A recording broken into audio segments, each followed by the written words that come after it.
One important thing I learned from my last pottery class is to cut my nails. Seriously, clay gets stuck underneath and it's not a cute look. This is my second time taking hand building pottery course. Looking back, I really enjoyed my first experience, and now that I've built a bit of a foundation, I want to give it another go. This time, I came in with a goal to create something functional, and maybe even make a friend or two along the way. By the way, if you haven't seen my first pottery vlog yet, I highly recommend watching it. I go over all the tools and techniques I learned the first time around. I'm going to my first pottery class. I hate how it's in the evening. I tried to book one earlier during the day, but you had to be at least 40 and over to take that course, so it wouldn't let me even join even if I tried to. So I wonder what kind of people are gonna be in my class. Maybe I might be able to make a new friend even. I got to the classroom a little early and immediately noticed how huge it was compared to my last studio. There were a lot more students in this session, maybe even too many. Our instructor introduced the first project, a cup. Simple, but with endless potential. Unlike my last studio, this place didn't have a ton of tools, but honestly, we had all the basics we needed. And best of all, we were given the exact amount of clay. No need to buy a bag or ration it out. Technically, you get unlimited clay during the course. To save time, I used a tool I'd never seen before, a slab roller. It flattens out your clay into even sheets in seconds. But the downside, there was only one machine and 20 students all lining up. I ended up being the last person to use it, so yeah, not the smoothest start. But at least I'm more experienced now, so I know how to work faster. First, I started measuring and cutting out a perfect rectangle to form my cylinder. I score the edges, apply slips, and smooth everything down.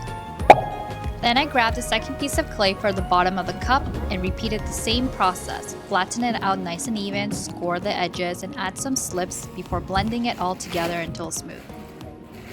This community center offers 6 classes, each just an hour and a half long, so yikes, that's not a lot of time to work with clay. The sessions are shorter, we have simple tools, no extra studio time after, and the glazing schedule, it's kind of set, only during the third and last class, which means if I want my pieces glazed, I'll have to finish them in time. Even though I was faster and more confident with the tools, I still found myself racing the clock again. And while I hoped to start small talks and maybe meet someone new, I was so focused on the work on the first day that I didn't really get a chance. Maybe next class. Just finished my first class of pottery. It was 30 minutes of talking, just explaining, and then it was 1 hour of us actually trying to do it ourselves. I tried to make a toothbrush cup.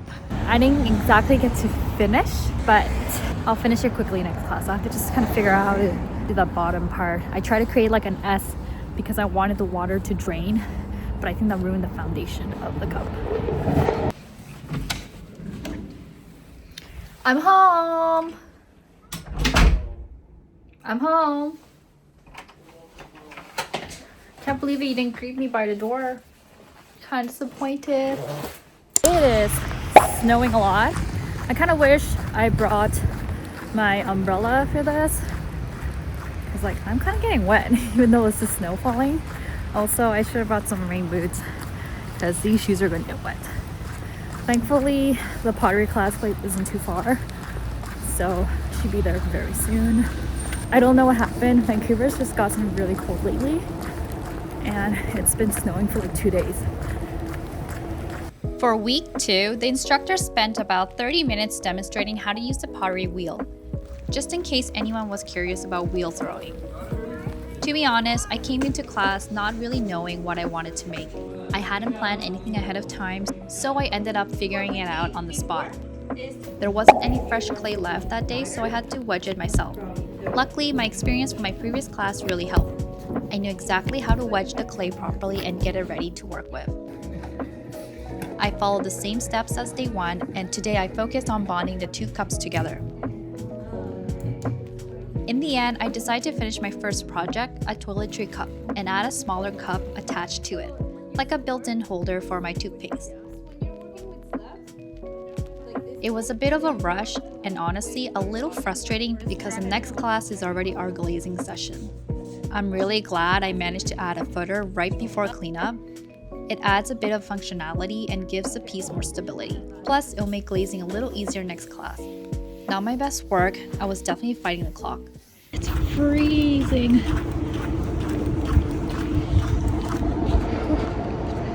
On my way home soon. Oh, and I did manage to talk to the girl sitting next to me. She arrived late, so I explained what she missed. We didn't chat much beyond that since she was also scrambling to finish her piece before the class ended. Okay, so today it's my third day of pottery class. And I'm just walking over. It is extremely cold today. Whew. Oh my god. I thought the snow was melting today. But there's still a lot of snow in BC. And I feel like they don't really turn the heater on at this community center because it's always freezing. So this time I made sure to actually bring a sweater so that I'm warm. Week 3 was glazing day, and as soon as I walked in, I could already see glazes laid out on the tables, ready to be used. All of our pieces had just gone through their first bisque firing, so they were now dry, matted, and ready to absorb glaze.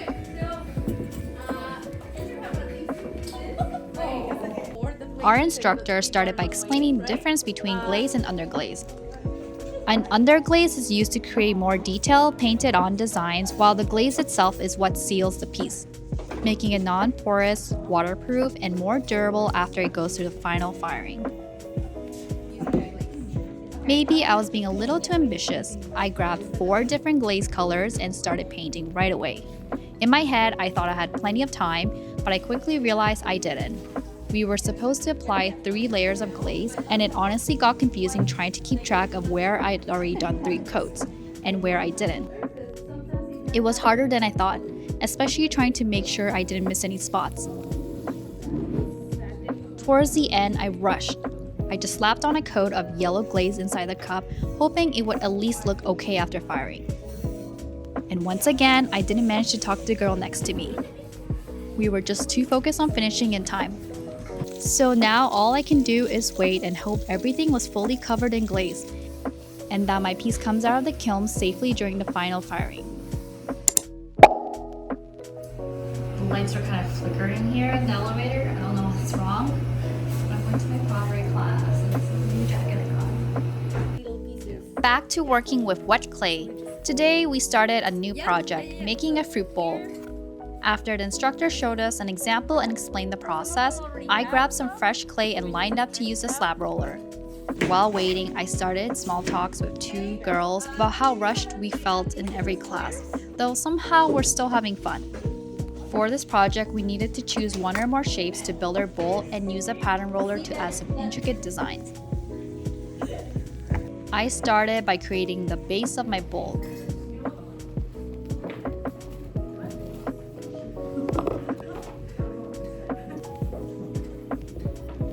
Next, I pressed the pattern roller firmly into the clay so the design would really stand out. Then, using a heart-shaped cookie cutter, I cut out several pieces. I placed them around the plastic-wrapped bowl, which helped me actually visualize the form and also kept the clay from sticking. After playing around with a few options, I decided to stick with just large heart shapes and skip the smaller hearts and stars. Once everything was scored and slipped together, I added an extra layer of clay behind the hearts to strengthen the structure.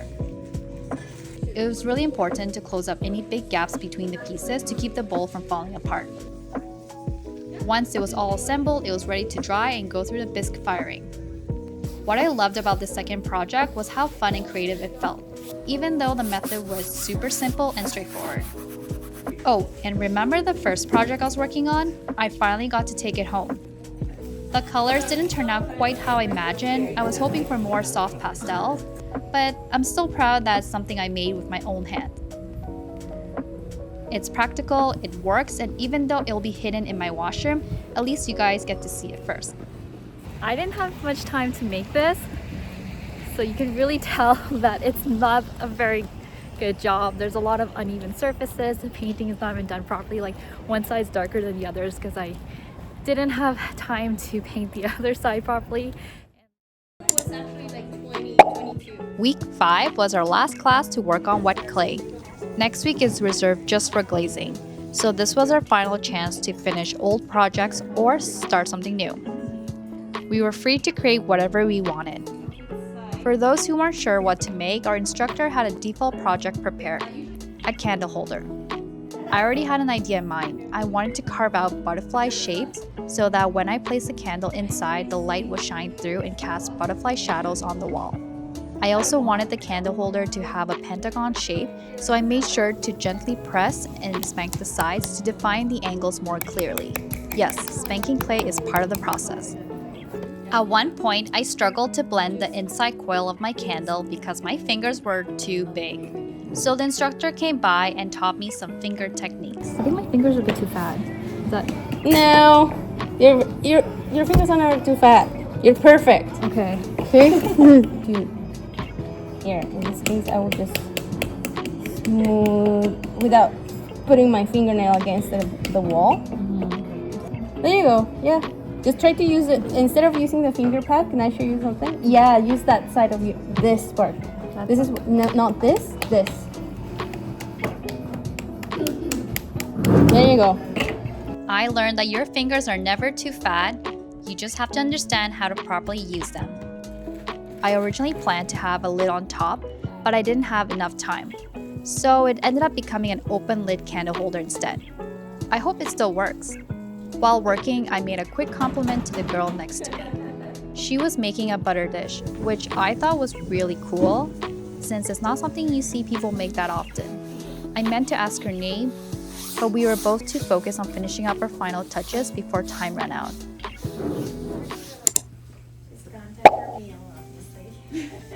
On the last day of class, it was finally glazing time. As I looked around, I was honestly blown away by everyone's work. Some of the pieces were so beautiful and creative, but not all of them survived. Unfortunately, a few cracked or even exploded in the kiln. Thankfully, mine made it out in one piece, or at least that's what I thought at first. While inspecting my fruit bowl, I found a crack, just a faint one, but it was there. I really hope glazing somehow strengthens it, fingers crossed. My candle holder, on the other hand, came out just fine. Oh, and fun fact, did you know your pottery pieces actually shrink 3 separate times? First from wet to bone dry, then again during the bisque firing, and finally during the glaze firing. No wonder nothing fits perfectly in pottery. I got to glaze right away and tried to keep things simple, a lesson I learned from my last glazing session. I wanted to use a thinner brush for the little edges, but I didn't have time, so I slathered glaze over everything as carefully as I could with this fat brush. Once the first layer dried, I went in with a second coat. I realized I only had 5 minutes left to add a third layer. So I made a dramatic life or death kind of decision. I spotted the sparkly light yellow glaze and slathered it on both of my pieces as a final layer. You can definitely tell it was a rushed job if you look closely. But hey, maybe the yellow sparkles won't be so bad after all. Let's hope it turns out okay. Also, does anyone else get super dry hands after pottery? I swear my skin feels like a dried up sponge every time. If anyone has tips, please drop them in the comments below. Guess what? I went to go pick up my art piece and here it is. You can tell that I was in a rush to paint. I feel like the paint job is really terrible. There are some sharp edges here and some areas where I could have covered a little bit more glaze. Honestly, based on this and then the other work I did, I realized that the glaze is probably like cheap. The glaze is either cheap or they just didn't fire it up enough. Last class, I was rushing to just get this painted, and as I have said, I think the glaze is cheap because I see the cracks all over already. So I don't think this will last very long. But when I was bringing this home, I realized there's literally a crack and this is breaking. This piece is very fragile that I think if I hold it on the wrong side, it's gonna break. Like, this is literally what happened in the elevator. I saw it crack. I didn't end up making a friend in this class, but honestly, by the last day, I had completely forgotten about that goal. There was just so much to do. Overall, I had a lot of fun trying new things and creating practical pieces I can actually use in my daily life. Even though this was a beginner level class, I still learned new techniques, like how to use the slab roller properly, and got to experiment with shapes, textures, and creative ideas. If this journey taught me anything, it's that there are so many ways to approach pottery. It's not about perfection, it's about experimenting, being present, and finding joy in making something with your own two hands.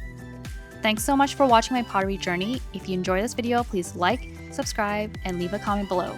Especially if you have glaze tips or dry hand remedies or just want to share your own pottery story, I'd love to hear them.